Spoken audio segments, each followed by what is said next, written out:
Anio alahady faharoapolo volana septambra taona 2024. Alahady fahatelo amin'ity volana ity alahady Fjkm Ambohijafy manaraka ny Trinité. Alahady natokantsika ho fitrotrona mambavaka ireo mpiasa am-piangonana rehetra eto amin'ny fitandremana. Ary itsofantsika rano koa ny mpitandrina mizadra raha eto amintsika. Ny loha-hevitsika aloha amin'ity volana septambra ity dia ny hoe miasà amin'ny fahatahorana an'Andriamanitra. Dia ho aminao ny fahasoavana sy ny fiadanana avy amin'Andriamanitra ray sy Jesosy Kristy tombontsika. Andeha hiara-hitsangana isika ry havana hideran'Andriamanitra sy hisaotra azy amin'ny alalan'ny Salamo 430. Salamo 430 ny andininy 3 voalohany dia mitsambikiny isika ny amin'ny andininy 9 hatramin'ny 10. Vakitsika amin'ny anaran'i Jesosy izany. Isaotran'i Jehovah lalandava aho, ho eo ambavako mandrakariva ny fiderana azy. Jehovah no reharehan'ny fanahiko, ary izany ny mpandefitra ka ho faly. Miara mankalaza an'i Jehovah amiko, ary aoka hiara-manandratra ny anarany sika. Fandramoka izaho fa tsara Jehovah, sambatra izay olona mialoka aminy. Matahora an'i Jehovah ianareo olo-masina, fa tsy hanan-java maory izay matahotra azy. Na dia ny liona tanora aza, tsy ampianina kanona, fa izay mitady an'i Jehovah kosa dia tsy orin-javatsoa akory. Amen. Ny hira amin'ny firana fanampiny 7 no iraintsika.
Iombona mivavaka isika ry havana.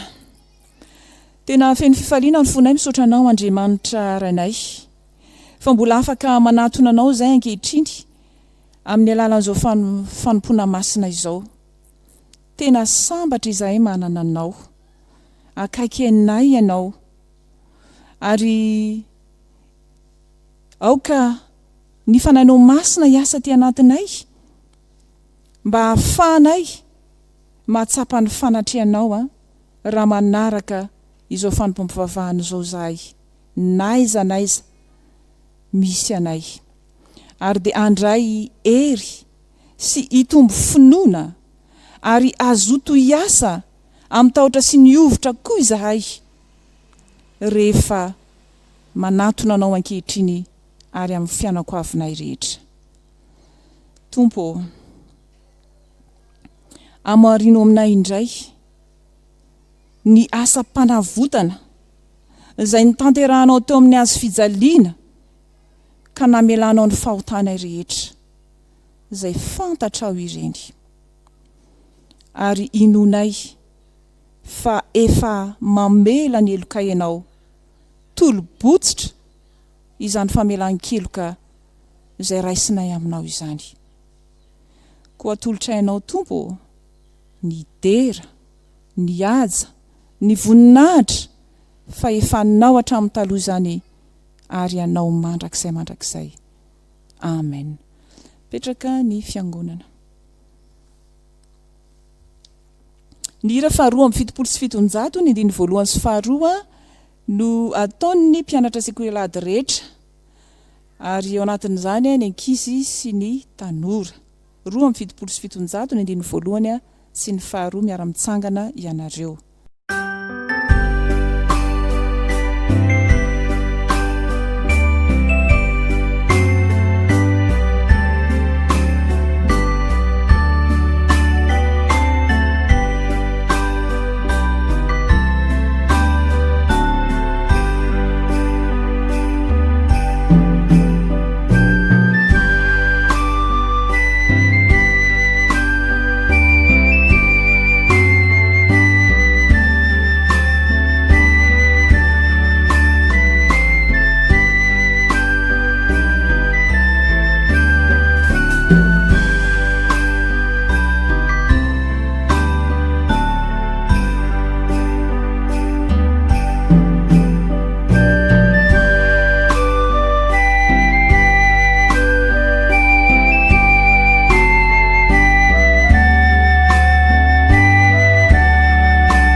Ivavakisika misaotra Tompo fa tonga amin'ny fotoana izay anonay ny afatra avy aminao.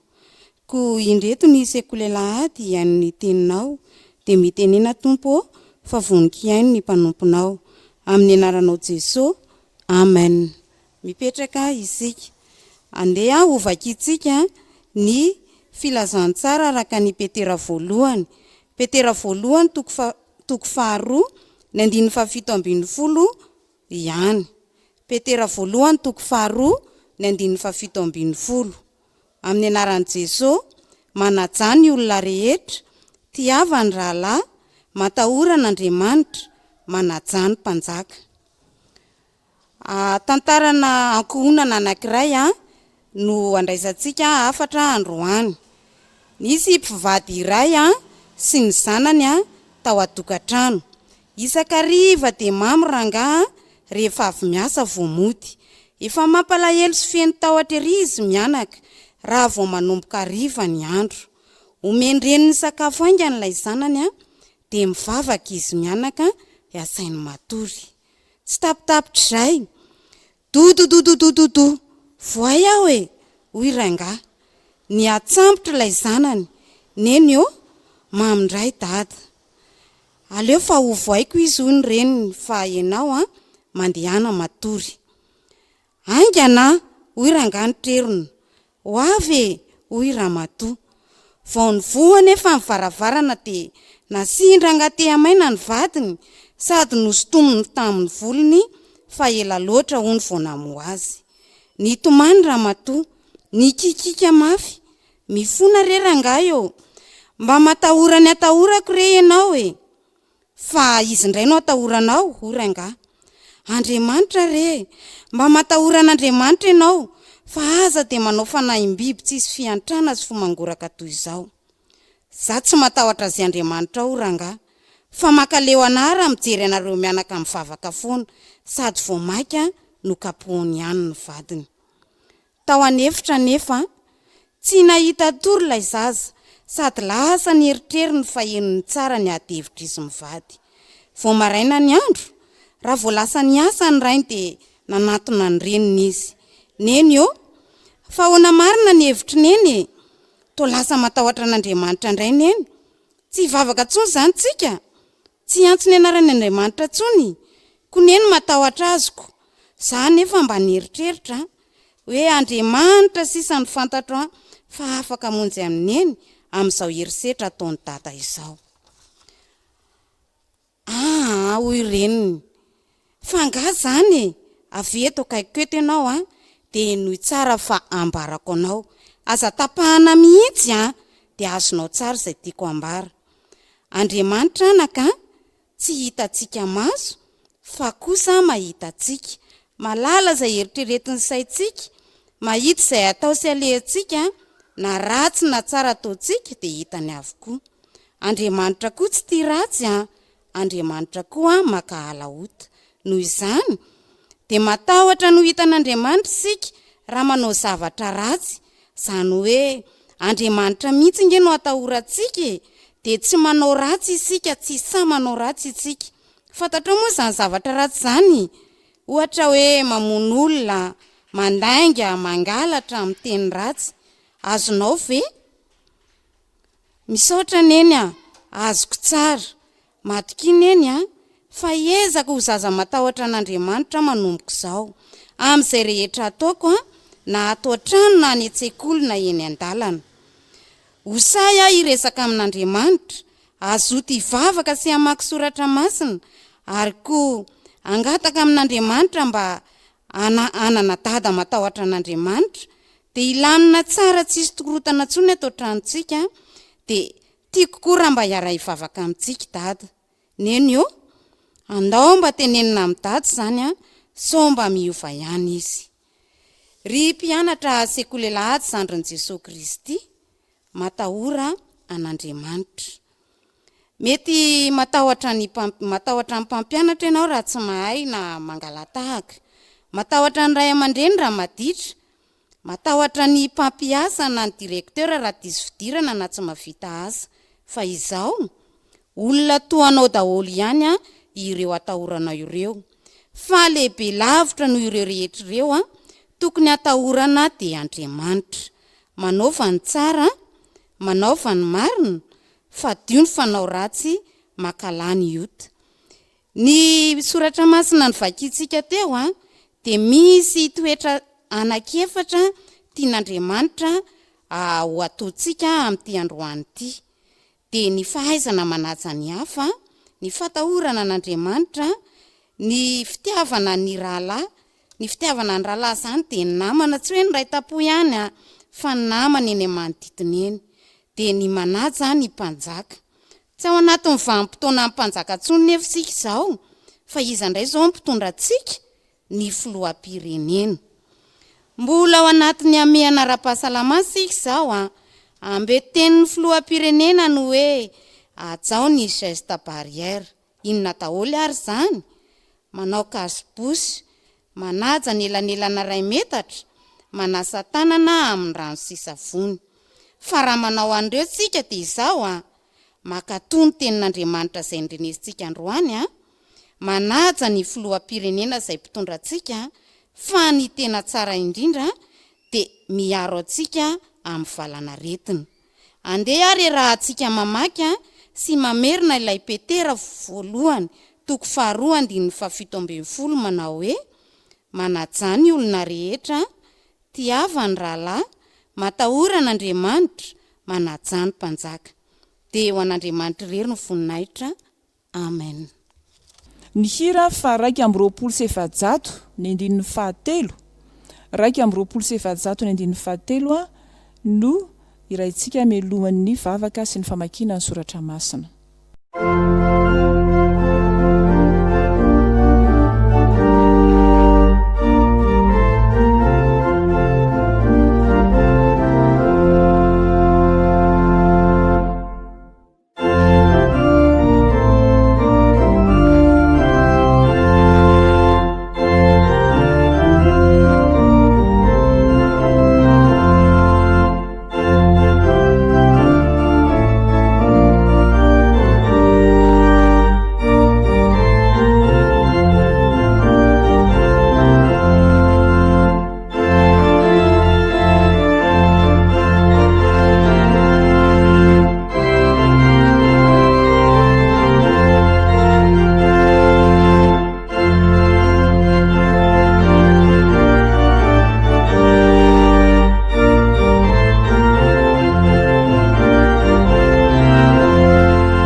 rivavaka isika.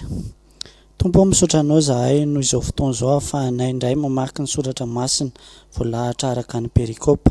Misaotra noho ny fitantananao anay ary misaotra fa mbola manolo-tsaina anay ianao ahafahanay mamaky izany dia mangataka fanahinao masina mandrakariva ampafantatra ny sitraponao ary izay mandray anjara rehetra na hitondra ny teninao na amaky teny dia ianao no hitaridalana ary ampahiranay ahafahanay mamaky izany araka ny sitraponao.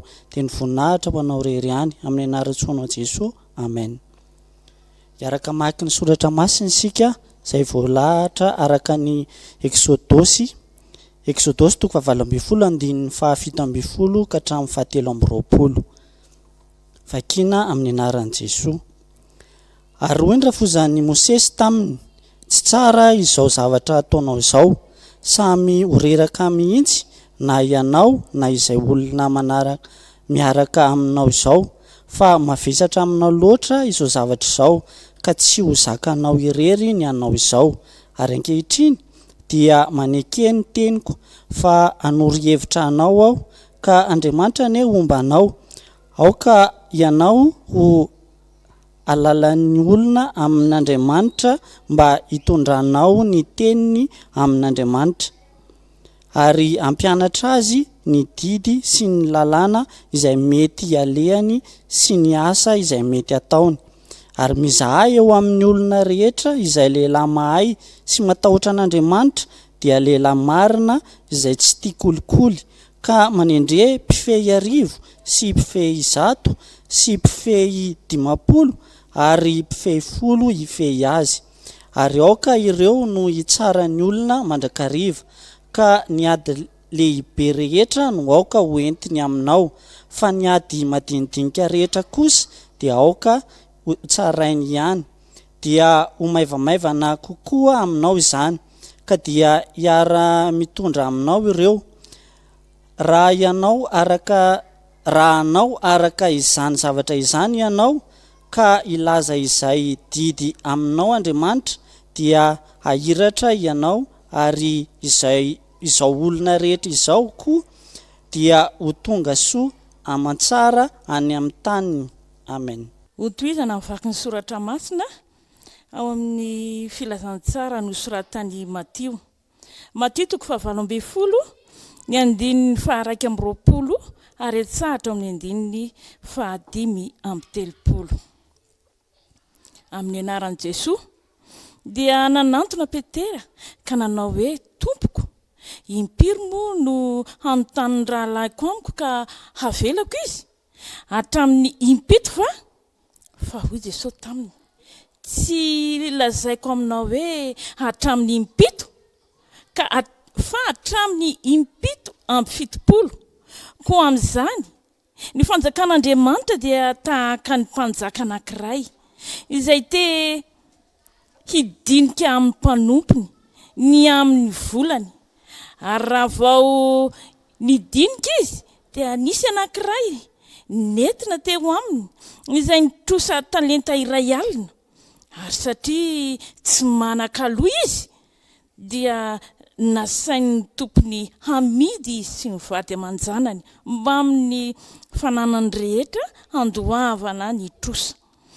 Dia niankohaka teo aminy, teo anatrehany ilay mpanompoka nanao hoe, Tompoko, omeo andro aho ka fa halohako ny anao rehetra. Ary ny tompony izany mpanompo izany dia honena azy ka nandefa azy sady namoy ny trosa taminy. Nefa noho nivoaka izany mpanompo izany dia nahita mpanompo namany anankiray izay nitrosa denari 100 taminy, dia nisambotra azy izy ka notraony sady nataony hoe, aloha izay trosako aminao. Fa niakohaka ilay mpanompo namany ka nifona taminy nanao hoe, omeo andro aho fa alohako ny anao. Nefa tsy nety izy, fa lasa nampanao azy tao an-tranomaizina mandra-pandohany ny trosany. Ary no nihita an'ireo mpanompo namany izany izay efa nataony dia nala elo indrindra izy ka nandeha nanambara tany amin'ny tompony izany rehetra nataony izany. Dia nampanalainy tompony raha lehilahy ka noteneniny hoe ripanao piraty fanahy, efa nafoko ny trosa rehetra taminao satria nifona tamiko ianao, moa tsy tokony mba namindra fo tamin'ny mpanompo namanao koa va ianao tahaka ny namindrako fo taminao. Dia tezitra ny tompony ka nanolotra azy ho any amin'ny mpampijaly mandra-pandohany ny trosa rehetra. Ary tahaka izany koa ny ataon'ny raiko izay nandanitra aminareo, raha tsy samy mamela ny eloko kareo ny mamela ny rahalahinareo amin'ny fonareo avy ianareo. Amen. Ho faranantsika famakiana ny teny soratra masina arak'izay hita ao amin'ny epistily ho an'ny Titosy. Titosy toko voalohany 5:5 amin'ny anaran'i Jesosy, soramandry eo ambony, ny miendrika ho tendrena olona sy ny faharatsiany toetry ny olona tany Kreta. Izao namelako anao tany Kreta dia ny andaminanao izay mbola tsy tanteraka sy anendrenao olona amin'ny isan-tanàna araka ny nandidiko anao. Raha misy tsy manantsiny dia lehilahy manambady-tokana manana zana-kamino izay tsy mba hampangaina ho mpanara-po amin'ny ratsy na ho maditra. Fa ny mpitandrina dia tsy maintsy ho tsy manantsiny fa mpitandrina ny any Andriamanitra, tsy mitompo teny fantatra, tsy mora tezitra, tsy mpimamy linady, tsy mpikapoka, tsy tia harena maloto, fa mampiatrano vahiny, tiany tsara, mahony tena, marina, masina, mahony-po, mitana mafy ny teny marina araka ny efa nampianarina mba ahaizany ananatra amin'ny fampianarana tsy misy kilema sady andresy lahatra amin'ny mpanohitra. Amen. Ray masinao manamasinana ny fahamarinana, fa ny teninao ny fahamarinana. Amen. Andeha isika ry havana iara-tsangana anao ny hira fa 400 ny 14 mialohany andrenesantsika ny afatra Andriamanitra. 400 ny 14.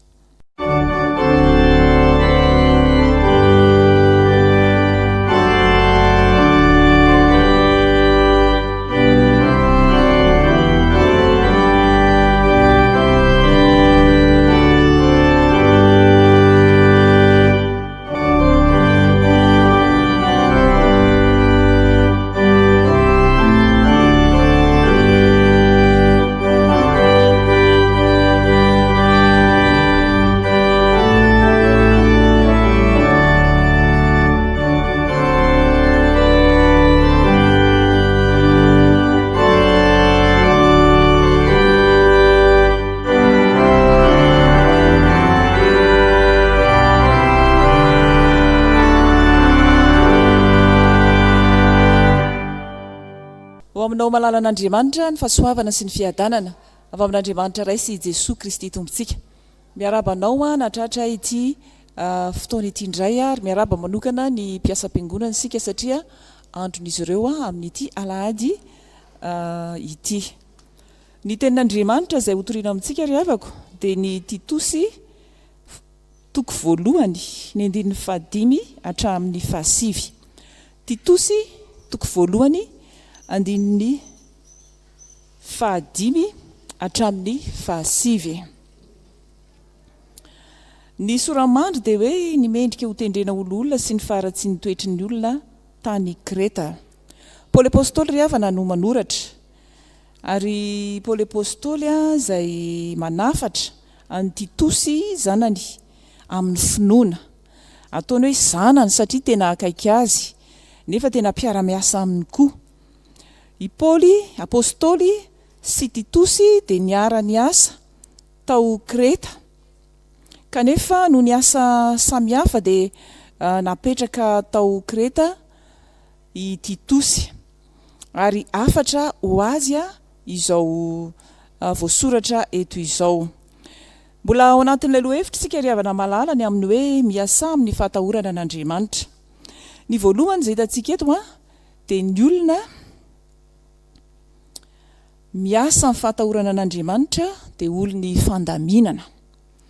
Olony fandaminana, hitantsika izany eo amin'ny andininy 5 manomboka amin'ny andininy 5 dia hoy ny soratra masina Fjkm amin'ny anaran'ny Tompo manao hoe izao no namelako anao tany Kreta dia ny andaminanao izay mbola tsy tanteraka sy hanendrenao loholona amin'ny isan-tanàna araka ny nandidiko anao.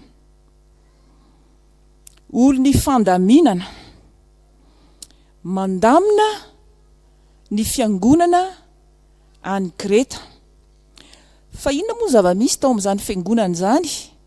Fiangonana be korontana izany, araka izany anarana izany, fiangonana be korontana, maditra, lazaina reto hoe kamo be tenda. Fiangonana misy kristianina izay mitady voavilivilina fampianarana hafa, fampianaran-diso, any ka misy ny fizarazarana samy hafa ao anivon'ny fiangonana. Ary izany no ilaina fandaminana, izany no iantsoana olona mba handamina ny fiangonana ka mila olona matahotra an'Andriamanitra ao anatin'izany.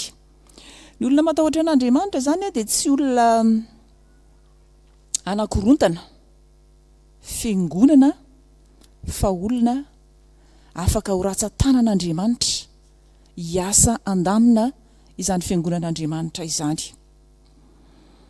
Ry havana malala ao amin'ny Tompo eto dia hitantsika ny hoe isan'ny fandaminana dia mahay mametraka olona izay afaka ho mpiara-miasa tsara. Ambara eto hoe manendro loholona amin'ny isan-tanàna, mametraka olona afaka ho mpiara-miasa tsara ka tsy hibodo samirery ny andraikitra ho an'ny tena, fa ahizara andraikitra amin'ny hafa ihany koa, atoky ny hafa ihany koa anatin'izany. Ary mahatsiaro tsika ilay ny perikôpantsika ny Exodosy 7:20 izay teny rafozan'ny Mosesy taminy, fa mila manendry olona ihany koa izy, izarany fahefana, izarany andraikitra, fa tsy ho efa ny reraka izy, tsy vitany raha izy rery no isahana ny zanak'Israely manontolo amin'ny hitsarana izany zanak'Israely izany na hitantanana ny fiainan'izany fiangonan'Andriamanitra izany. Dia tahaka an'izany koa eto olona mahay mijery tsara, mpiara-miasa, afaka hifanohana ary afaka hiaraka koa handamina an'izany fiainan'ny fiangonana izany. Ry havana malala ao amin'ny Tompo, mametraka fanontaniana izany amintsika tsirairay avy, tsika ve tena matahotra an'Andriamanitra? Fa isika matahotra an'Andriamanitra dia asaina miasa ny voalohany eo anivon'ny fiangonana raha mpanompon'Andriamanitra isika.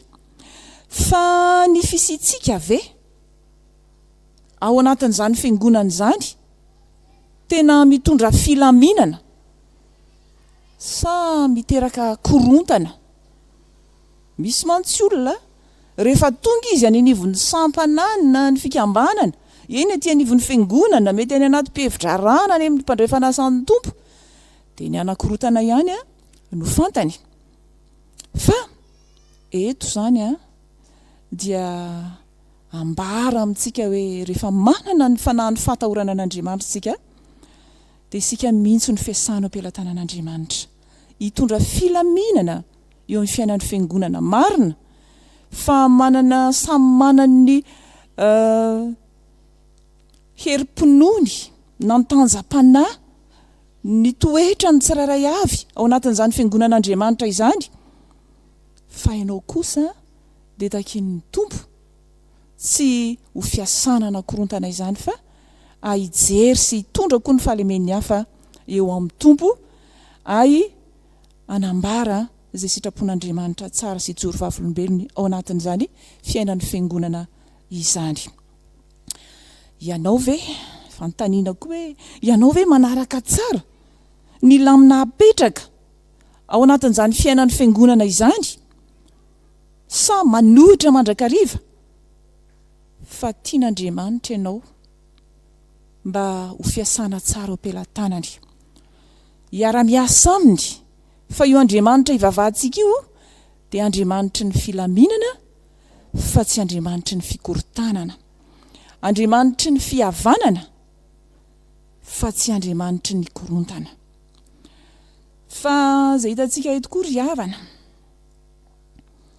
ny olona miasa amin'ny fahatahorana an'Andriamanitra dia mahay mandamina isika, mandamina ny fiangonana, fa mahay mandamina ihany koa izy ny tokantranony,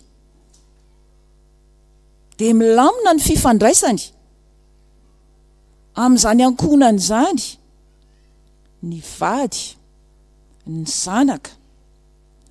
Misy moa eto teny izay lazaina hoe raha misy tsy manantsiny dia lehilahy manambady tokana. Ho an'ny manambady izany dia tokana ny vadiny, fa tsy sanatria olona mijangajanga izy, kanefa izy mety hiasa ny anivon'ny fiangonana ihany koa. Tsy izany, fa ao anatin'ny tokantrano izy aloha dia mahay mandamina izany tokantrano izany, na lahy izy na vavy, ary manana fifandraisana tsara amin'ireo ankohonan'ireo izy, na vady na zanaka na mpiray tampo na ray aman-dreny, ary tsara fitondrantena hitan'ny olona, hitan'ireo ankohonan'ireo.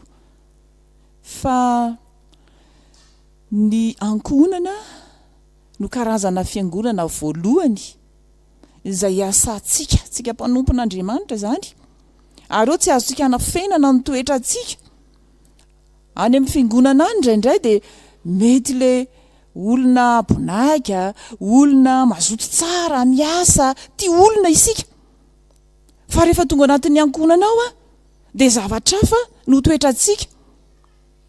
Fa ny olona tena matahotra an'Andriamanitra dia izy afaka mijoro tsara ao anatin'izany ankohonana izany, amin'ny fifandraisana, amin'ny fifankatiavana, amin'ny fahaizana mandray andraikitra arak'izay tandrify azy avy. Dia ny fanontaniana hoe ianao ve matahotra an'Andriamanitra io? Tena fifaliana ho an'ny ankohonanao ve ianao? Mitondra aina ao anatin'ny ankohonana ve ianao? Sa sanatria raha vao mahita anao ny ankohonanao dia mifitsaka, matahotra? Satria manapatra ny hery sy ny fahefanao ianao. Fa ny tenin'Andriamanitra eto dia manambara fa isika mpanompon'Andriamanitra, ambarany moa eto hoe mpitandrina na loha olona, dikan'izany dia izay mpiasan'ny fiangonana, mpanompon'Andriamanitra, dia olona tsy manantsino izy, tsy mora tezitra, tsy mpikapoka, tsy mpimamilianady sy ny sisa, ka hita taratra ao amin'ny fiainany ankohonanao ve izany fitondrantena amin'ny fahatahorana an'Andriamanitra izany. Olony filaminana ary olony fandaminana, tsy eo amin'ny ankohonana ihany na eo amin'ny fiangonana, fa eo amin'ny sehatry ny fiarahamonina, any amin'izay rehetra ale, araka ilay teny teto hoe tsy mpimamilianady ianao, tsy mpikapoka, tsy tia harena maloto, fa ianao ilay mampiatrahany vahiny, mahay mifandray amin'ny hafa izany, mitondra ilay fitiavan'Andriamanitra eo amin'ny fiarahamonina. Ary izany no tian'Andriamanitra ho fiainantsika tsirairay avy any amin'izay toerana rehetra metrahan'Andriamanitra antsika any, ka tsy ho vesatra ho an'ny fiarahamonina koa isika, fa mitondra fahatsarana, mitondra fiavaozana ary tena fanasina sy fahazavana eo amin'ny fiarahamonina izay misy antsika. Ry havana malala ao amin'ny tompo, miasa amin'ny fahatahorana an'Andriamanitra dia meteza olony fandaminana ianao. Fa ny farany miasa amin'ny fahatahorana an'Andriamanitra dia meteza mba olony tenin'Andriamanitra ianao, olony tenin'Andriamanitra. Hoy ny 7 hoe mitana mafy ny teny marina araka ny fanampianarany mba aizany ananatra amin'ny fampianarana tsy misy kilema sady andresy lahatra ny mpanohitra. Olony tenin'Andriamanitra mitana mafy ny teny marina araka ny fanampianarana, izany hoe mandray ny tenin'Andriamanitra ianao mora mandray zany tenin'Andriamanitra zany ianao ary tsy mamotsitra n'izany tenin'Andriamanitra zany mihitsy ianao ninninona mafy ny fiainana na ny asa izay tanterahanao. Mety misy fizaham-toetra zany ary tsy voatery ho tian'ny olona foana ianao rehefa miasa ao an'Andriamanitra. Indraindray esoan'ny olona ianao, indraindray arabiana ianao, toeriny, fa ianao kosa dia mitana mafy ny tenin'Andriamanitra. Ny tenin'Andriamanitra izay efa novalianao ka nitenenanao eny, tsy mivadika amin'izany ianao. Fa ny tenin'Andriamanitra izay iorenana izao fanoratenanao izao koa ho an'ny Tompo. Rehefa nantsontsika dia haintsika tsara ary tadiditsika mpanompon'Andriamanitra rehetra. Le teny any amin'ny Isaia-paminany manao hoe iza no andeha ho irakay, iza no irahako. Dia ahoana ho isika? Inty aho, irao aho. Fa rehefa mahafinaritra le mpiara-miasa, rehefa mahafinaritra ny tontolo izay anatanterahana an'izany asa zany dia mailaka isika manao izany.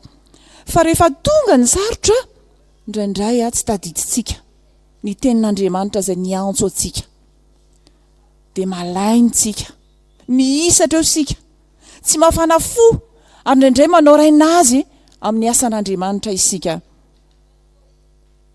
Miasà amin'ny fahatahorana an'Andriamanitra dia tazomafy ilay tenin'Andriamanitra. Ary indrindra io tenin'Andriamanitra io nge efa nomenanao, iorenanao hatramin'izay. Fa ny mpanao salamo dia milaza mihitsy hoe atao am-poko no iraketako ny teninao mba tsy hanotako aminao, dia mba tsy hanoto isika dia raketo saintsaino tazomy ho arofaninao anao eo amin'ny fiainanao izany tenin'Andriamanitra izany. Io tenin'Andriamanitra io koa ilay nananarany Paoly apôstôly ihany an'i Timoty dia mbola hitenenany amintsika any amin'ilay Timoty 2:7-10 manao hoe fa ianao kosa dia mareta amin'izay zavatra nianaranao sy nampinoanao satria fantatrao izay nampianatra anao izany. Fahatry ny fony voazazy ianao dia efa nahalala ny soratra masina izay nampahendry ianao ho amin'ny famonjena amin'ny finoana izay ao amin'ny Kristy Jesosy. Io ilay mitondra finoana, io ilay mampahery antsika ahafahantsika maharitra hatramin'ny farany amin'izao fanoloran-tena ho an'Andriamanitra izao. Tazony izany tenin'Andriamanitra izany. Ho taridalana ho anao, ho arofanina ho amin'ny fiainanao koa izany, mampahery ianao lalandava.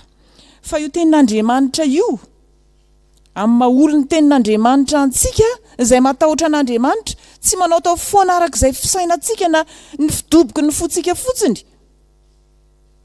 Fa indraindray mantsiny isika mafanafana fo, fa ilay amin'ny fanampontsika io indraindray mivilana tsy araka ny tenin'Andriamanitra, ka mila tarihan'ny tenin'Andriamanitra hatrany isika. Dia io tenin'Andriamanitra io rehefa iainantsika dia zaraintsika amin'ny hafa, ambarantsika amin'ny hafa, fa io no joroantsika vavolombelona ary ifananarantsika ihany koa. I Paoly apôstôly ihany no milaza an'izany any amin'ny Kolosianina any 3:9-10. Dia hoy izy manao hoe aoka ny tenin'i Kristy hitoetra betsaka ao aminareo amin'ny fahendrena rehetra dia mifampianara ka mifananara amin'ny salamo, ny firana ary ny tonokiram-panahy. Tenin'Andriamanitra izany ary mihira amin'ny fahasoavana ao am-ponareo an'Andriamanitra. Raha izany no fiainantsika isaka ny manao ny asan'Andriamanitra isika, raiketintsika ao anatintsika ny tenin'Andriamanitra dia ahomby isika ary anana vokatra tsara isika, vokatra maharitra ho tratrantsika ilay tanjon'Andriamanitra, ny antom-pisitsika tsirairay avy amin'izay nikendren'Andriamanitra ho antsika rehetra. Ry havana malala ao amin'ny Tompo, miasà amin'ny fahatahorana an'Andriamanitra dia meteza olon'ny fandaminana ianao miasa amin'ny fahatahorana an'Andriamanitra, dia meteza koa ianao olon'ny tenin'Andriamanitra. Fa rehefa tena matahotra an'Andriamanitra ianao dia ho hitantaratra izany amin'ny asa ataonao, na eo amin'ny fiangonana izany, na eo amin'ny ankonanao izany any amin'ny fiarahamonina, ary indrindra rehefa tena matahotra an'Andriamanitra ianao ny tenanao mihitsy no lasa vavolombelon'i Jesosy Kristy, ny tenanao mihitsy no fiasana tsara eo am-pelantanan'Andriamanitra atanteraka ny sitrapony. Dia ho an'Andriamanitra iray no voninahitra ho aminao izany teny izany. Amen.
Ivavaka isika ry havana,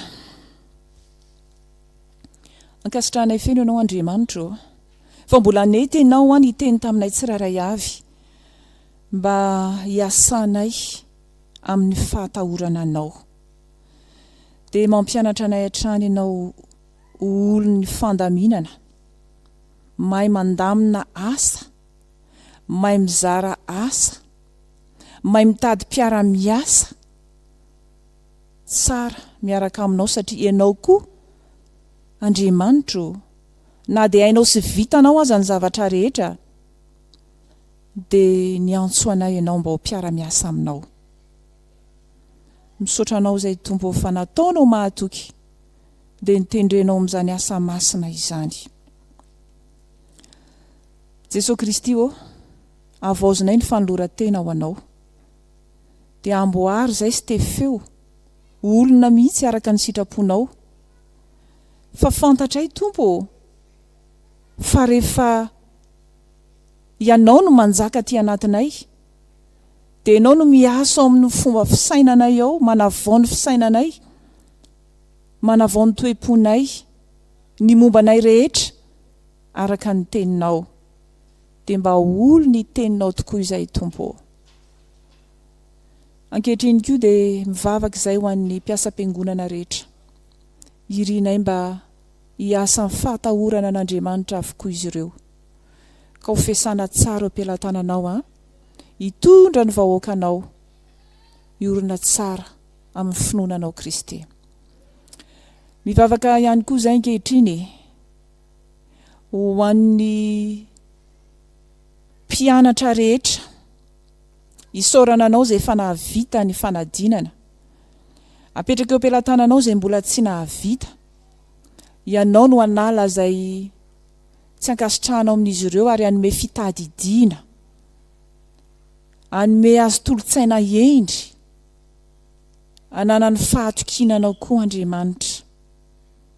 Mivavaka izahay ho an'ireo izay hiditra noho ny fianarana indray, satria efa maro izy ireny ankehitriny ny toeram-pianarana izay misokatra. Anampy ny ray aman-dreny ianao Tompo amin'ireo kojakoja-pianarana samihafa, mba hahafahan'ireo zanany manoja indray izany fianarana izany. Anampy ny mpanabe rehetra ihany koa ianao ny isaky ny sekoly amin'ny fikarakarana samihafa indrindra amin'izao mbola mena ara-pahasalamana izao. Apetraka eo am-pelantananao izany tontolo ny fanabeazana izany mba ho tahinao manokana. Mivavaka izahay ho an'ity firenena ity. Tompo, ny fanahy ny fahatahorana anao Andriamanitra no aoka hiasa amin'ireo mpitondra anay isan'ambara tongany mba ahatonga azy ireny ay andamina izay asa rehetra napetraka eo anoloany ka hatanterahana izany asosy tsara ny vahoaka. Mivavaka izahay mba anaiky andray ny teninao izy ireny ka ho tarihan'ny teninao dia ilay teny salama tsy misy kilema, ny teninao izay tondrozotra tsara indrindra ahafana manatanteraka ny sitraponao Andriamanitra. Mivavaka izay Tompo ho an'ny fiangonanao, ataovy mijoro vavolombelonao hatrany eto anivon'izao tany sy firenena izao. Any amin'izay toerana misy anay tsirairay avy ihany ny kristianina rehetra dia mba hiasa mitahotra sy ny ovitra hatanteraka ny famonjena. Fantatray fa raha izay irery tsy mahefa izany, mila anao izay fanahy masino hiasa ty anatinay. Dia mivavaka izahay ho an'ireo marary naiza naiza toerana misy azy ireny, ary ninona kosoka azina retina izay mahazo azy ireny. Mehoery izy ireny antso anao, fa izay miantso ny anaranao no vonjena. Ampio ireo mpitsabo tena hiankina aminao, meo fahaiza-manao, ary indrindra Tompo ianao ny tena manasitrana. Apetraka eo am-pelantananao ireo marefo ara-pahasalamana. Eny fa na dia efa misokatra aza ny fiangonana dia mbola maro izy ireny no tsy afaka mamonjy izany fiombonam-bavaka izany. Jereo manokana dia ampahirezo ny amin'ny toerana izay misy azy ihany. Maro be ny tiana angatahana Tompo, fa fifaliana ho anay ny miombona amin'ilay nampianarinao manao hoe: Ranay eo izay ny an-danitra, ho amasinina anie ny anaranao, ho tonga anie ny fanjakanao, atao anie ny sitraponao ety an-tany ho tahaka ny eny an-danitra. Meonay n'io izay anasaza ho anay, mamelany elokay tahaka namelana izay meloka taminay. Aza mitondra anay eo amin'ny fakapanahy, manafanay amin'ilay ratsy, anao ny fanjakana sy ny hery ary ny voninahitra mandrakizay. Amen. Hitsangantsika ry havana, hijoro vavolombelon'ny finoantsika dia iombonantsika ny fanekempinoana laharana 7. Mino an'Andriamanitra tsy toa aho izay mpanao ny lanitra sy ny tany. Andriamanitra dia fanahy, Andriamanitra dia fitiavana, Andriamanitra dia manjaka hatramin'ny taloha indrindra ka ho mandrakizay. Andriamanitra dia mampiseho ny fitiavany antsika, fa fony mbola mpanota isika dia maty hamonjy antsika Kristy. Mino an' Jesosy Kristy zanan'ilay tokana tompontsika aho, tonga izy hitady sy hamonjy ny very. Izy ny lalana sy fahamarinana ary fiainana. Izy dia tsy miova ho maly senio ary mandrakizay. Mino ny fanahy masina aho, izy no manambara amin'ny fanahintsika fa zanak'Andriamanitra isika. Fanahy iray ihany nanaovam-batisa antsika rehetra ho tena iray. Ny fandresena izay enti mandresy izao tontolo izao dia ny finoantsika. Tompo, ampitomboy ny finoana ianao. Amen. Petraka ny fiangonana. Zao dia tonga amin'ny filazana ny raharan'Andriamanitra sika ry havana, dia mangataka ny tompona anjara ilaza izany.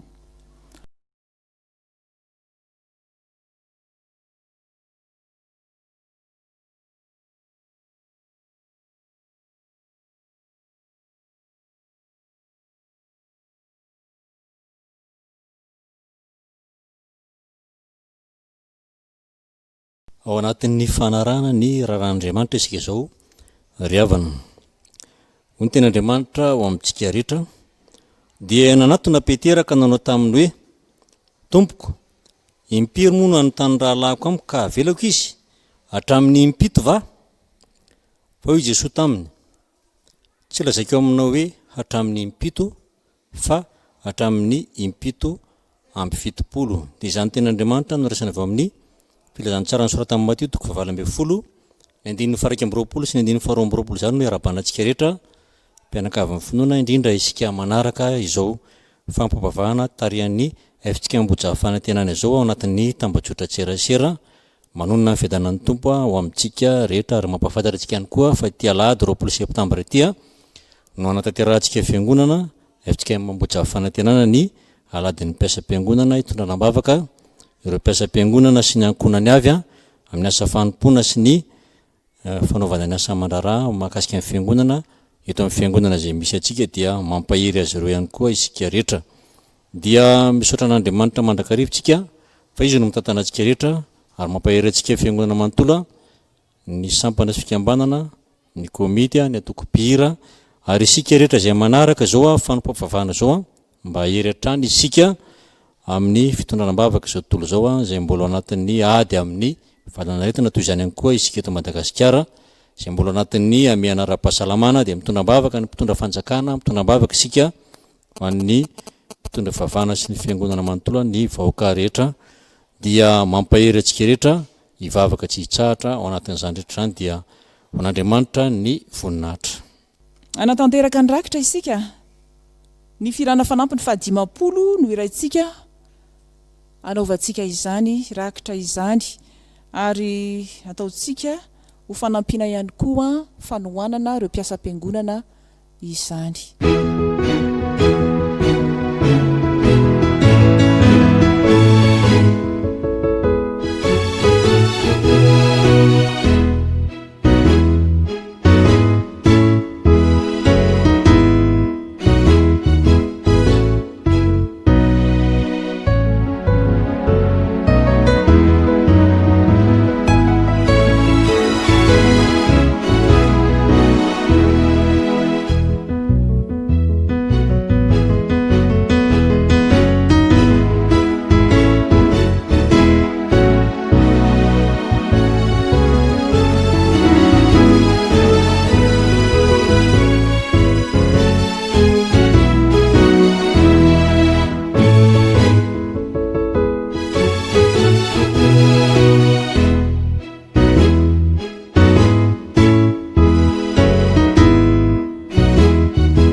Ndahorisika riavana iaraitsangana anolotra ny rakitra ary dia andray koa ny tsodrano. Aorian'ny tsodrano dia nira 7:20 ny andininy 7 no iraitsika.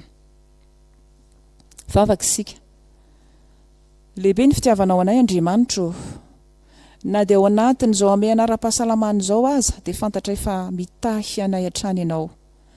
Ary vokatra izany fitahianao izany no anoloranay vola hoentina manatanteraka ny asanao ary hanohanana koa ireo mpanomponao izay nantsoanao hiasa eto amin'ny tanimbolinao dia hitahy azy ireny koa ianao Tompo mba hitoerany amin'izany fahatahorana anao izany hatrany. Dia raiso izany fa vokatry ny fonay ary ataonay amin'ny fifaliana. Raiso koa ny manontolonay anjaka ao hatrany.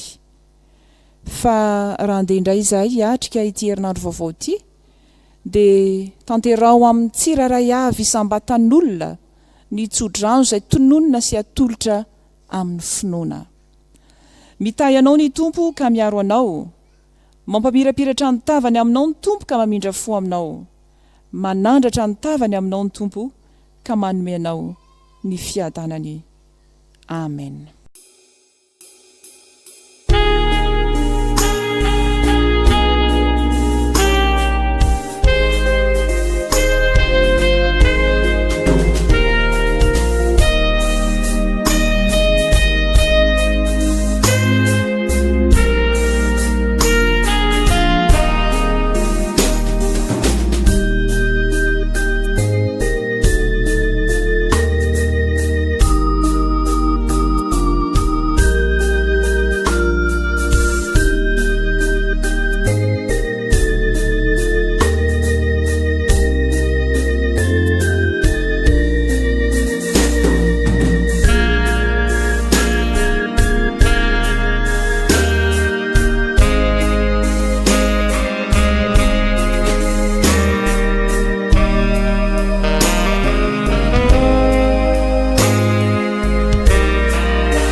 Petraka isika ry havana manao vavaka mangina faranana amin'ny Trinité masina. Ho an'Andriamanitra irery ny voninahitra amin'ny anaran'ny Ray sy ny Zanaka ary ny Fanahy Masina. Amen.